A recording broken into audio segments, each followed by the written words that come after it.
Pun itu caranya sampan kali kula untuk mengusir makhluk yang sudah masuk. Dalam makalah lain, Allah akan menyalakan cahaya makrifat dalam hati seseorang dikarenakan hamba itu selalu berzikir. Iku loh prosesnya cahaya makrifat itu di situ. Kan gini, di dalam ruh atau hati ada rasa atau iman. Jikalau ini dikembangkan iman ini menjadi ihsan, maka akan bertemu cahaya makrifat. Di dalam cahaya makrifat itu ada hidup. Itulah wujudnya Allah. Akan ketemu. Makanya la tatruk adzikra walaupun li adami, zikir Anda li adami hudurika ma Allah. Belum ada kehuduran, tetap zikir iku jalankan. Apa zikir jahri siri? Bukan. Itulah yang kusebut zikir sebagai pengusir penjajahnya ruh, adalah sirul asrar. Sebab siapa yang berzikir tersebut, maka Allah akan mengutus utusannya malaikah untuk masuk di dalam jagate hati, mengusir penjajah hati, yaitu nafsu. Baru kalau itu diusir, nyalalah lampu tersebut. Cahaya makrifat itu akan menyala. Kalau sudah menyala detik-detik itu juga, maka nyatalah wujudnya Allah di dalam pandangan hati jenengan. Allah sampun memberikan satu ketetapan terhadap setiap diri manusia bahwasanya lewat sifat basariyah yang Allah tanamkan terhadap diri kita masing-masing sebagai manusia, semata-mata untuk menguji atas kesetiaan kita, apakah masih tetap hati ini condong kepada Allah ataukah sebaliknya. Ternyata Bapak Ibu, kita semua manusia mengikuti dan condong terhadap hawa nafsu. Oleh karena iblis atau hawa nafsu diberikan Allah izin dan dijadikan Allah sebagai ujian bagi kita, maka seluruh umat manusia mulai sejak Nabi Adam sampai kapanpun itu iblis selalu menyesatkan rohaniyahnya dari jalan Allah. Illa ibadaka minhumul mukhlasin, hanya satu orang yang tidak akan pernah disesatkan Allah, disesatkan iblis, adalah hamba yang dipilih. Pertanyaannya, kapan di antara kita menjadi golongan yang dipilih oleh Allah? Kapan? Padahal kita semuanya mengalami penyesatan dari iblis itu sendiri. Allah juga tidak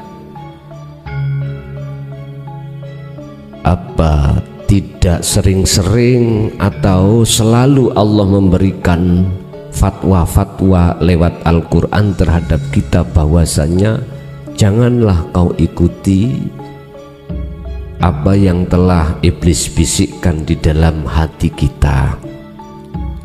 Cuman berhubung kita sendiri yang tidak menghiraukan daripada peringatan-peringatan Allah yang disampaikan ini, maka jangan heran kalau kita masih selalu dalam perjalanan mengikuti kehendak hawa nafsu. Oleh sebab itu Bapak Ibu, inilah yang akan menjadikan hati kita keruh, hati kita kotor, hati kita masih semakin jauh pada Allah, sehingga beliau Syekh Ibnu Athaillah menerangkan di dalam makalah ke-13 terkait apakah resiko hati yang keruh itu. Qala musannifu rahimahullah, kaifa khalikoyo opo yusroku bisa mencorong opo kolbun ati. Bagaimana mungkin hati itu bisa mencorong cahaya makrifat pada Allah, sedangkan suwarul akwani utawi gambar makhluk iku muntabi'atun melekat fi mir'atihi ing dalam telengi ati. Bagaimana mungkin cahaya makrifat itu di dalam hati akan mencorong, sementara gambar yang melekat di dalam hati kita isinya adalah dunya? Gak mungkin. Walaupun jenengan kali kula ini melakukan ritual ibadah secara makhduf, baik di dalam sholat ataupun haji, tetap nggak bisa, Pak. Tetap nggak bisa ruhaniyah itu dikatakan ibadah menghadap terhadap Allah yang diterima, nggak bisa. Karena hati kita telah jauh dari cahaya makrifat kepada Allah. Terus solusinya bagaimana? Di sini tidak diterangkan tentang solusi, cuman serai kula jelaskan tentang solusi. Kembalilah pada surah Al-Baqarah ayat 54. Di situ secara ringkas ada kalimat faktulu anfusakum, bersenono, bersihkanlah makhluk-makhluk yang sudah kadung masuk di dalam hati kita yang kita imani. Satu contoh, makhluk apapun, Pak, kita punya iman bahwasannya yang melakukan apakah kita ataukah makhluk lain itu pasti. Oleh karena kita melihat dari sisi makhluknya. Ngaji, contoh saya, oleh karena saya itu melihat diri saya makhluk yang mengaji, maka di dalam hati saya ada rasa keakuan makhluk saya. Inilah yang menjadikan hati saya tuh keruh, Pak. Cahaya makrifat akan padam, tidak akan pernah terjadi di dalam hati saya. Terus bagaimana cara untuk menghilangkan kekeruan ini? Isi makhluk suwarul akwan, gambar makhluk yang melekat di dalam hati kita. Tanya bagaimana? Faktulu, udah patenono rasa keakuan kita sebagai makhluk yang melakukan atau di luar kita makhluk yang melakukan. Iman rasa yang makhluk yang melakukan itu sampai lepas. Kalau ini sampai tiadakan rasa keakuan makhluk, maka di situ akan muncul rasa keakuan urip dalam dan di luar jenengan. Jikalau masih belum bisa, maka dalam makalah lain beliau Syekh Ibnu Athaillah mengatakan la tatruk adzikra li adami khudurika ma'allahi ta'ala. Ojo kok tinggal no dzikir itu, tetap lakukan terus walaupun li adami khudurika ma'allah, walaupun tidak ada kekhuduran hatimu terhadap Allah, tetap lakukan dzikir itu. Tetap. Sebab dengan cara menghilangkan rasa keakuan makhluk di dalam diri kita inilah faktulu anfusakum, cara untuk membersihkan, menghilangkan makhluk-makhluk yang sudah melekat di dalam hati kita, sehingga iman kita terhadap makhluk yang melakukan. Bapak Ibu, jenengan sudah tahu laksana baju kalau kotor iku harus dicuci. Tingkatan kekotoran itu juga ada yang ringan, ada yang sedengan, ada yang berat, tergantung kotoran yang melekat. Kotoran sing paling melekat, sing wangel iku garwa. Jenengan kali kula sik merasa punya garwa, iku garwaku. Gak lagi gak perempuan, iku anakku, iku dunyaku. Paling ngawabut niku tentang syahwatud dunya wa zuyyina linnasi hubbus syahawah. Pertama garwa, nomor 2 konatiril mungkontoroh, anak. Ketiga walbanin, anak. Konatil mukontoro yang ketiga dunyo brono, sandang pangan paman. Kongkon ngelepas iki duduk omahku, wabot nggih. Apa maneh garwa, duduk garwaku, wabot. Tapi iku wajib Pak, secara ruhaniah wajib sampai tiadakan. Sampak mohon maaf, jangan disalahkan. Para masyayikh kita dulu, para aulia dulu, sampak tinggalkan bojo anak dunya brono secara fisik ya di situ alasannya. Padahal itu hanya secara rohania. Oleh karena beliau berpendapat, berhubung aku nyedeki garwa, mesti merasa itu garwaku. Wis tinggal ae, urusan buri dipek wong terserah. Wabot Pak nggih. Wabot.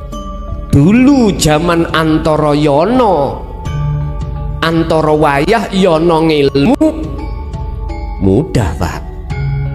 Sekarang antara bugo, antara wayah bugo badokan, murah sandang, murah pangan, murah garwa.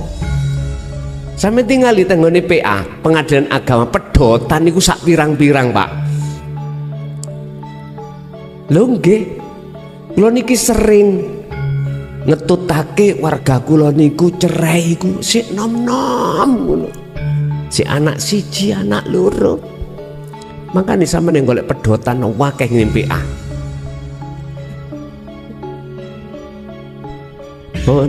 Dulu para masyayikh, guru-guru kita akhirat, mengapa dia berani untuk meninggalkan semuanya? Mungkin nggih sampean kenal di Ngoro itu yang ada di mana itu Kandangan Gus Komari. Sobone ana ngone kali ya. Tahu kenal nggih Gus Komari, nek wong Kediri paham Gus Komari. Bon. Itu karena beliau ruhaniahnya itu khawatir engko nek nyedek bojo aku durung kuat ruhaniahku, akhirnya ngaku-ngaku. Lah niki persoalane. Nah terus antara buka ini dos pundi Pak? Ya wis ngeten mawon. Ora usah ditinggal secara jasmani. Ruhani ae sak oleh-oleh. Bila sampean tinggal no tenan, gak usah metu teko maning kamar, gak usah metu. Lha ngoten mawon. Umpama gendeng ya gendeng ning jero kamar. Pun itu caranya sampean kali kula untuk mengusir makhluk yang sudah masuk. Dalam makalah lain Allah akan menyalakan cahaya makrifat dalam hati seseorang dikarenakan hamba itu selalu berzikir. Niku lho prosesnya cahaya makrifat itu di situ. Kan gini, di dalam ruh atau hati ada rasa atau iman. Jikalau ini dikembangkan iman ini menjadi ihsan, maka akan bertemu cahaya makrifat. Di dalam cahaya makrifat itu ada hidup. Itulah wujudnya Allah. Akan ketemu. Makanya la tatruk adzikra walaupun li adami, zikir Anda li adami hudurika ma Allah, belum ada kehuduran tetap zikir iku jalankan. Sampak-sampak pentingnya zikir. Dalam surat Al-Ahzab itu Allah dawuh, ya ayyuhalladzina amanu, ya ayyuhalladzina amanu uzkurullaha dzikron katsiron. Kongkon perbanyak oleh zikir. Apa zikir jahri siri? Bukan. Itulah yang kusebut zikir sebagai pengusir penjajahnya ruh, adalah sirul asrar. Sebab siapa yang berzikir tersebut, maka Allah akan mengutus utusannya malaikah untuk masuk di dalam jagate hati, mengusir penjajah hati, yaitu nafsu. Baru kalau itu diusir, nyalalah lampu tersebut. Cahaya makrifat itu akan menyala. Kalau sudah menyala detik-detik itu juga, maka nyatalah wujudnya Allah di dalam pandangan hati jenengan.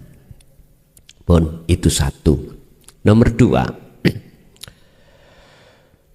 am kaifa yarhalu, kaifa khalikoyo opo yarhalu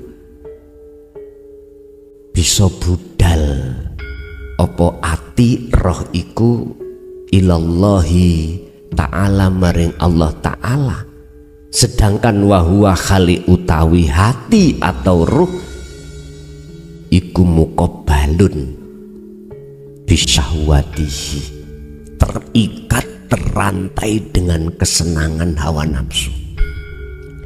Apa bisa ruh iku berangkat budal suluk nuju kewusulan bertemu Allah? Sebagai solusine ya rantene kudu dilepas baru saged berangkat. Nggih Pak, kalau rantene nafsu koyok rantai ning dohir penak dilas saya pun saged proton. Apa yang dijadikan nafsu sebagai rantainya? Di situ dikatakan bisyahwatihi. Di dalam diri kita ada sifat basariyah, sifat yang miturut kesenangan manusiawiyah. Apa Pak? Kesenangan jenengan kali guna sebagai manusiawiyah. Nyun sewu, nek wong lanang normal ya mesti golek garwa. Sing belum punya garwa, sing estri yang ngono, tawa-tawa sapa sing gelem garwa. Lho ngoten. Sampak wong tua sendiri lu ngelarang anake nek kalau makan di depan pintu. Ojo nak, nanti jodohmu balik lah ngoten. Kalau kita sudah punya istri, punya suami, apa langkah selanjutnya sifat basariah? Ya pingin punya anak lah ngoten nggih. Iku sifat basariah semuanya. Sifat basariah.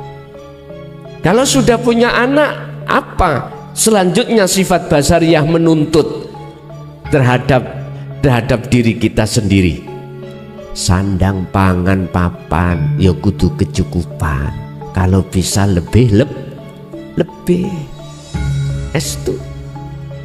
Rumah ya kudu sing gede. Paling tidaklah punya rumah, mantan. Nanti kalau sudah punya rumah, perabotan jero ya kudu penuh. Ini sifat basariah, Pak.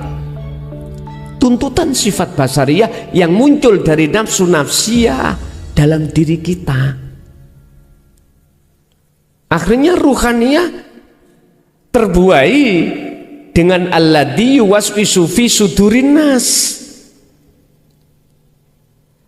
Bisikan nafsu di dalam hati kita terbuai karena memakai logika, akal. Wis, kalau sudah punya rumah, kalau bisa ya punya kendaraan. Paling tidak roda 2, sing isok diuntir, gak dipancal. Sebab zamannya sekarang sudah tidak sepeda ontel, sepeda motor lah ngoten nggih. Sudah dikasih Allah, oke.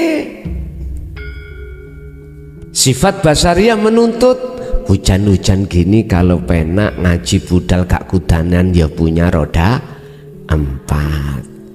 Begitu loh Pak, terus tuntutan nafsu gak akan pernah berhenti.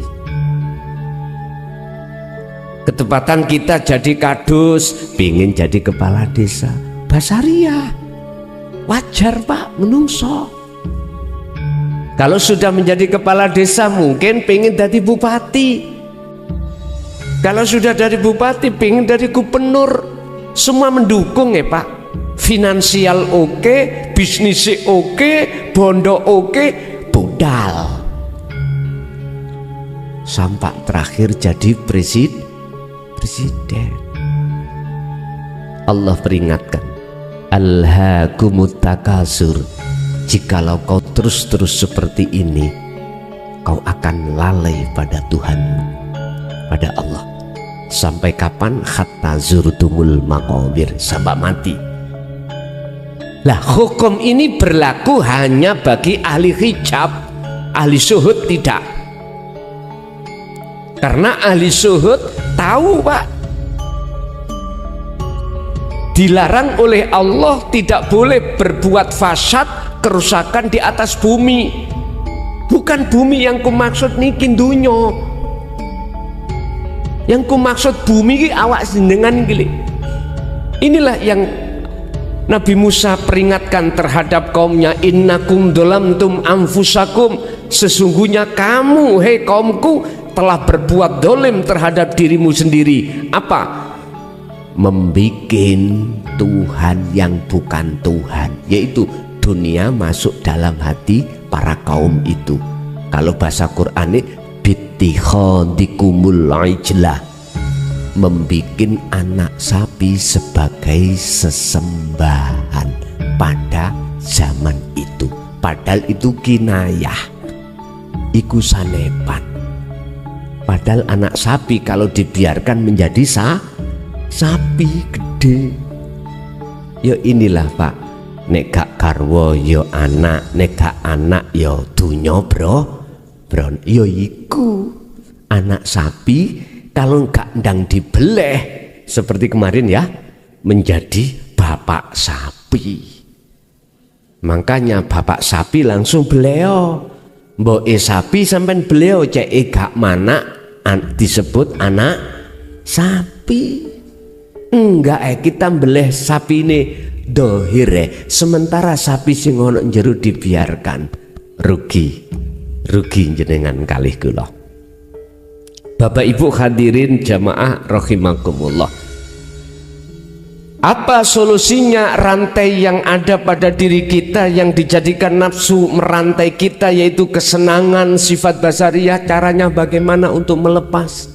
Sama, sampai wajib kholwat Pak, wajib. Niki bagi jenengan sing kepingin ketemu Allah loh ya. Sebab manusia sak jagat itu tidak ada yang mau ketemu Allah. Nggak ada umat Islam yang ingin ketemu Allah. Inginnya suka ketemu kesenangan dunia, kecuali mereka lah yang di dalam hatinya ini yarju liqa al-rabbihi, yang di dalam hatinya ada keinginan, harapan untuk bertemu Allah. Siapa mereka? Ternyata mereka adalah dijawab oleh Allah di dalam surat Al-Ahzab, Az-Zumar, mohon maaf, ayat 17-18. Alladzina yastami'unal qaula wa yattabi'una ahsanahu. Merekalah yang tidak hanya mendengarkan ajaran Rasulullah di jalur dinut tauhid, tapi mengimani. Bukan hanya dia mengimani aja, tapi dia juga mengamalkannya. Inilah yang disebut sebagai khalwat atau uzlah. Wiritane ya dzikir ya kuwi pun. Baru Bapak Ibu rantai ini lama kelamaan akan merotol. Rantai ini akan terusir di dalam ruhaniyah jenengan yang mengikat, akan merotol sendiri. Akhirnya jenengan iku gak gampang ati iki kesensem dengan gebyare dunia, dikarenakan hatimu sibuk selalu melihat, memandang al-haq itu sendiri. Ini Pak caranya, solusinya, jikalau rantainya ruh yang telah diletupkan oleh nafsu dalam diri kita yang melekat pingin untuk berotol. Selanjutnya, am kaifa yatma'u, halikoyo opo yatma'u bronto opo ati ayat hula ing yento manjing hadratallahi ing ngersane Allah. Bagaimana mungkin dalam hatimu itu ada keinginan masuk di dalam maqam musyahadah ing ngersane Allah, bertemu Allah, wahwa sedangkan hali utawi hati ikum lam yatatohar, ora gelem berseni minjana bati ghaflatihi, saking reget-regete kelalaian hati jenengan kali kula dateng Allah. Ilinge namung sing ngaji aku.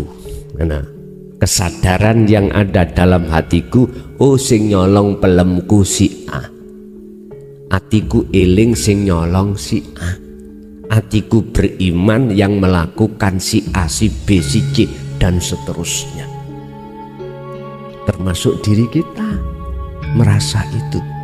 Bagaimana mungkin dalam hati jenengan iku ada berontok, greget, keinginan kuat untuk masuk di hadratillah,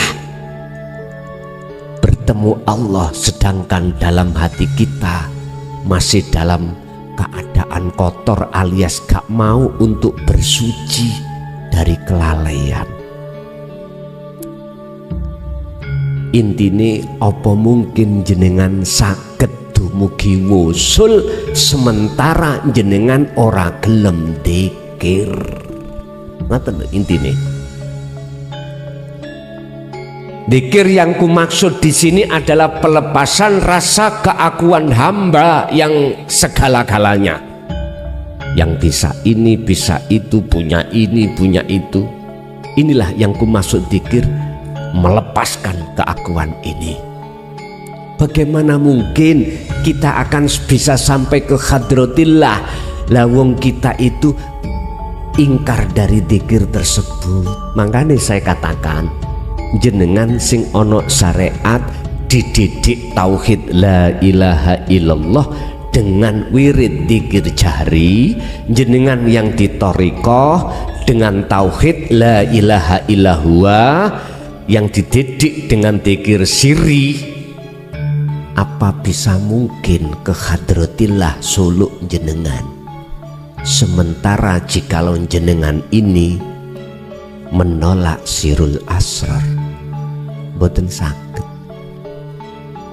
Sering saya katakan, saudaraku yang ada di syariat dan di thariqah, janganlah kau berhenti untuk dzikir selanjutnya yaitu sirul asr, sebab sampai berpuluh tahun pun saumur kau pun miturut sistem, jikalau dzikirmu cuman jahri siri, nggak akan bisa sulukmu bisa wusul. Hadratillah niki Pak nyun sewu cara ngomong makom musyahadah. Jenengan kali kula tibone hanya di makom mukasyafah, sing syariat tibone ning makom muhadharah. Nyun sewu kula tulisi ben sing protes cek ning protes endi rek tulisane iki rek.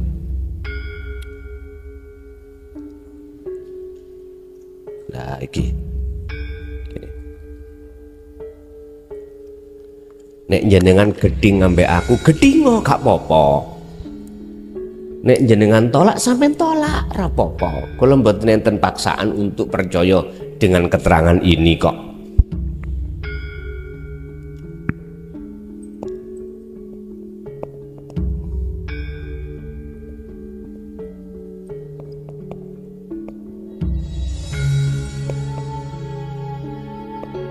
Pun Pak, ngene iki makom telu iku sing tinggoni menungso.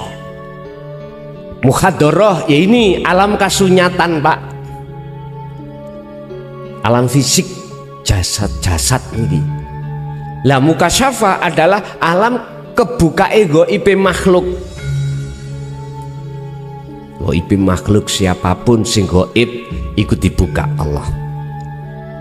Jenengan kalau dzikirnya itu jahri tok, maka jenengan ge muter-muter nih muhadharah, selalu memakai akal. Kalau tidak masuk akal nggak akan percaya. Ini golongan kita yang ada di ya, kita akan ngunggul no nyun sewu perkara selain Allah. Oh, aku sukses sebab wirid aku iki. Aku diwenehi Gusti wirid bar subuh ngene kudu ngene supaya bisnisku lancar, jabatanku terus naik. Wis mesti ngunggul-ngunggulon niku, Pak.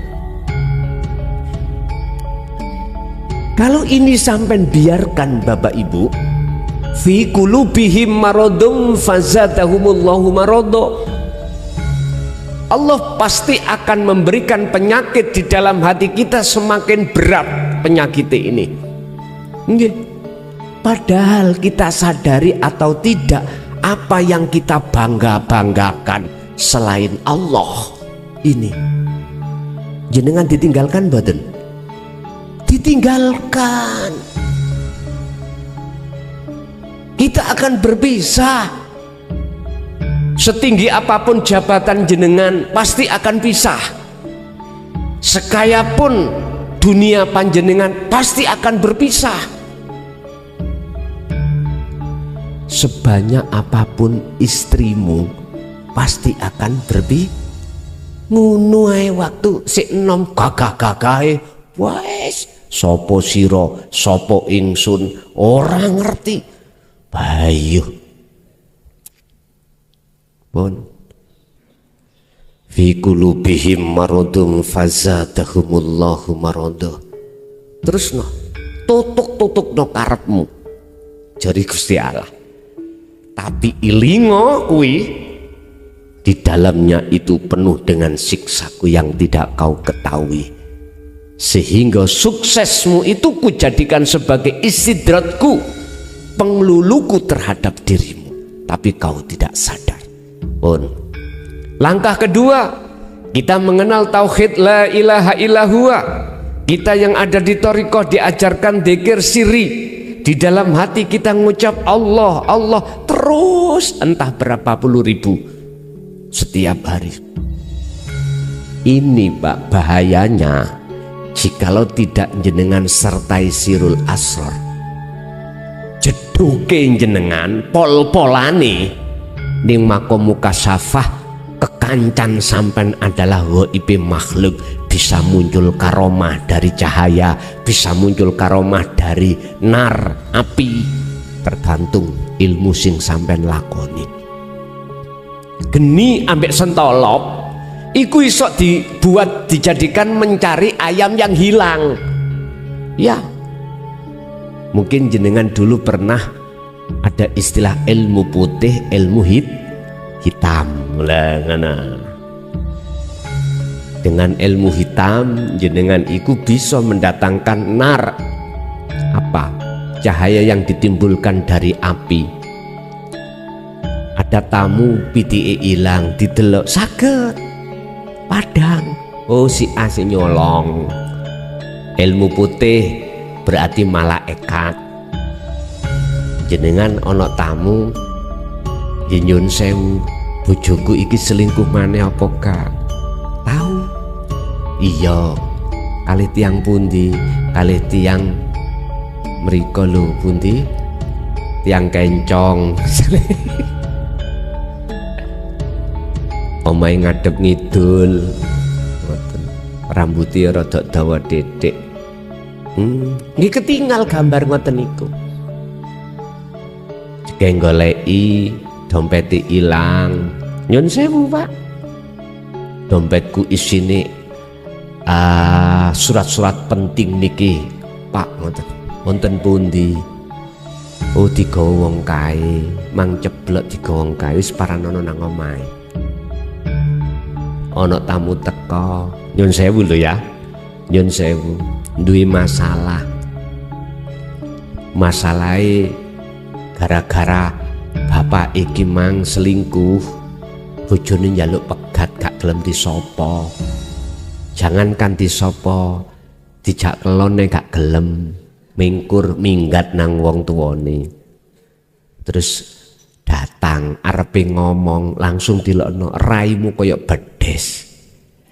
Bojone wong kok gagahi. Kaget mboten jenengan? Loh, Mbah Yai durung tak omongi kok pun semerap. Lah ngeten nggih. Mesti umumnya sampai nuduh iku wali. Nggih mboten?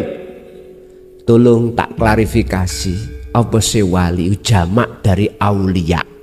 Artinya kekasih Allah. Ciri kekasih Allah iku mboten teng mriku. Kembalilah ning Quran. Ala inna aulia Allah la khaufun alaihim walahum yahzanun. Memang ada kekasih Allah itu yang dibonusi karomah, wonten ada yang tidak, Pak.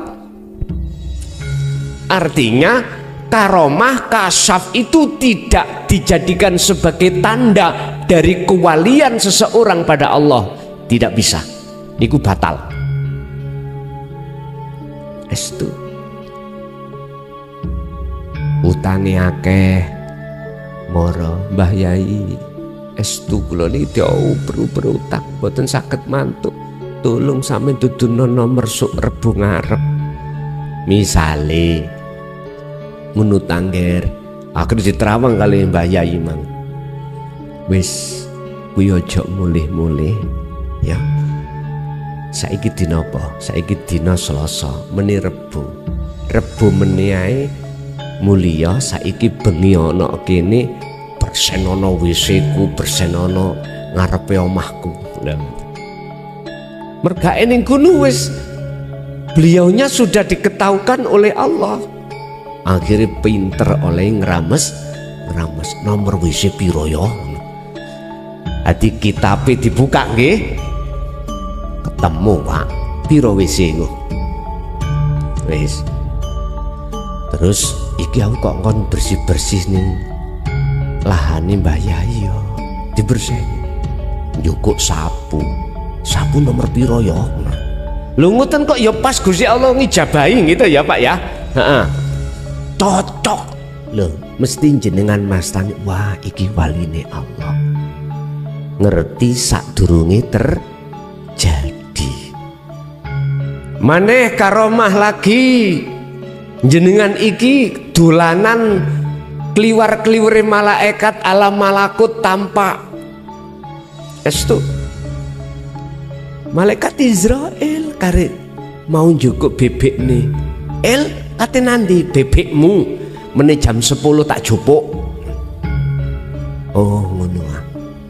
Ya wis ketemu ditakoki ndi Mam bibik dikandani Bek sampean meneh gak ono Bek eblas ae aku sik ketok sehat ngene kok. Anak dikandani bebekmu meneh dijupuk Gusti Allah jam 10. Wow, sampai niku disiki kersa. Lah ngeten nggih. Ndelalah nggih, Pak. Akhirnya jawaban sampean ya apa? Nuduh jenengan sebagai kiai ini mang waline Allah. Loh, niki jalur-jalur kasaf, Pak. Jenengan ya nyun sewu salat sak salat, wirid sak wirid apapun niku jagongane kali Nabi Khidir, Nabi Ilyas, wis macam-macam. Ya Allah, niku lak makhluk sedaya toh, makhluk. Niki bahaya kanggo jenengan manakala jenengan belum dititah luhuri diizini Allah membawa dzikir sirul asrar. Niki akan menjerat jenengan kali kula. Terjerat jenengan. Makanya saya sering katakan, saudaraku yang ada di syariat ataupun di thariqah pada umumnya, lekaslah sertakan dzikirmu itu dengan sirul asrar. Jari harus bersirul asrar, siri harus bersirul asrar. Percaya gak percaya saenake udelmu, aku gak ngongkon percaya. Buktikan kalau tidak percaya silahkan. Berpuluh tahun jenengan iki mau berzikir 1 dan 2 3 belum, aku yakin tidak akan pernah bisa wusul. Ingat, Syekh Ibnu Athaillah gak ngawur Pak, ngarang makalah iki mboten ngawur, mesti beliau itu berdasarkan ijtihad. Cuman tidak diketahui oleh ulama-ulama syariah atau thariqah, enggak diketahui. Ijtihad beliau itu lewat khalwat, akhirnya Allah membimbing langsung terhadap beliaunya, muncullah makalah. Enggak bisa kita sampai ke hadratillah, masuk di dalam maqam musyahadah selama kita itu tidak membawa kunci di maqam musyahadah. Kuncinya adalah sirul asr, muncul dari la ilaha illa anta. Baru nanti bisa ke musyahadah. Kalau musyahadah muncullah la ilaha illa ana. Wis, yo ingsun Allah itu nantinya. Percaya gak percaya monggo kersa. Saya cuman menerangkan dari syarah makalah Syekh Ibnu Athaillah ke-13 ini terkait hati yang keruh. Gak bisa Pak. Mengapa saya berani mengatakan gak bisa? Mohon maaf, saya juga puluhan tahun Pak berzikir jari ora iso opo-opo, akhirnya jatuh dadi apa dadi karomah rambut cek pantas didawakni sak bokong. Bayu ben dadi dukun ku cokcer, tamu teko tak uyuwi ngono ku ya gak bales ya kan, katanya wedi kualat, padahal ya padha makhluke luar biasa. Nyun sewu, umat manusia khususnya umat Islam masih kedoktrin tentang masalah ini Pak, kedogma masalah hal ini. Akhirnya kita menolak tentang la ilaha illa anta. Mulai 74 loh Pak, saya Pak, mulai 74. Jujur mawon saya masuk di dalam Thariqah Naksabandiyah pertama kali. Abah sendiri yang membeat saya pada waktu itu. Nggih mohon maaf, nggih termasuk Gus Komari ku santrine Abah biyen niku. Milih Majid Hubun, kula mboten milih Wasilun. Monggo kersa. Pun. Selanjutnya kaifa yarju ayyafhamaha ayyafhama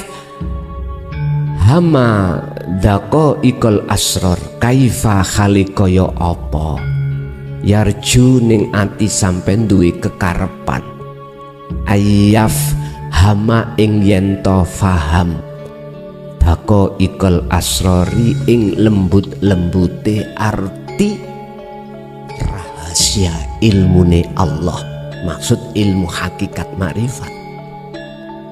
Wahuwa khali utawi kita, sedangkan utawi ati kuwi mang lam yatub ora gelem tobat,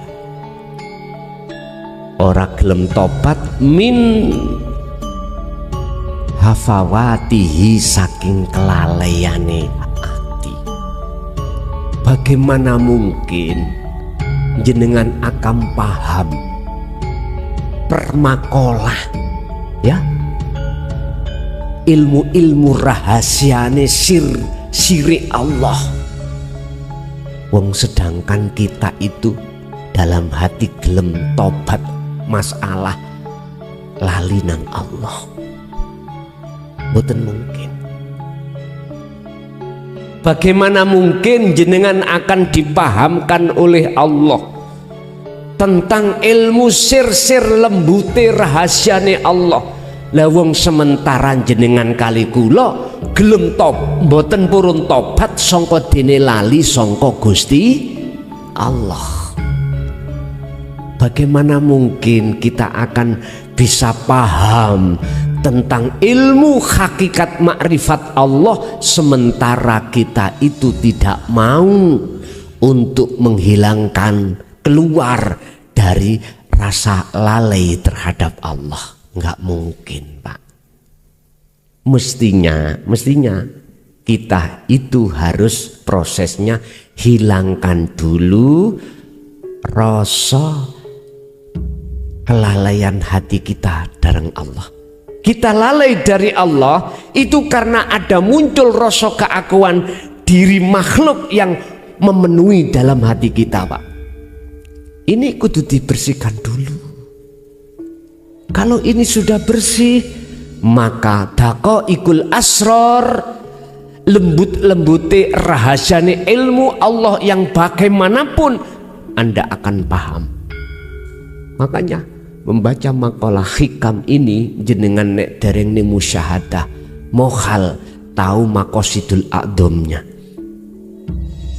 Paling bahasa kinayah itu pun belum menjangkau kita. Makanya orang yang belajar makalah di dalam kitab hikam, mohon maaf niki nek mboten ten gurune sing sudah sampai musyahadah tuas ngentut. Tahu tuas ngentut? Ambune wis. Tapi nek jenengan iku mau sampun cetha ning musyahadah, maca sak maca iku mau, jenengan ibarate wong ngentut gak ambu badhek tapi ambu wangi. Itulah nanti jenengan akan dibukakan maksud Al-Qur'anul Qadim itu di situ Pak. Tanpa dinulis tapi bisa Anda baca. Maksudnya faham jenengan maksud daripada wahyu yang tersirat dari Allah itu akan paham sendiri. Selanjutnya terakhir pun iku makalah yang terakhir. Terus intinya bagaimana biar ngertos daqaiqul asrar.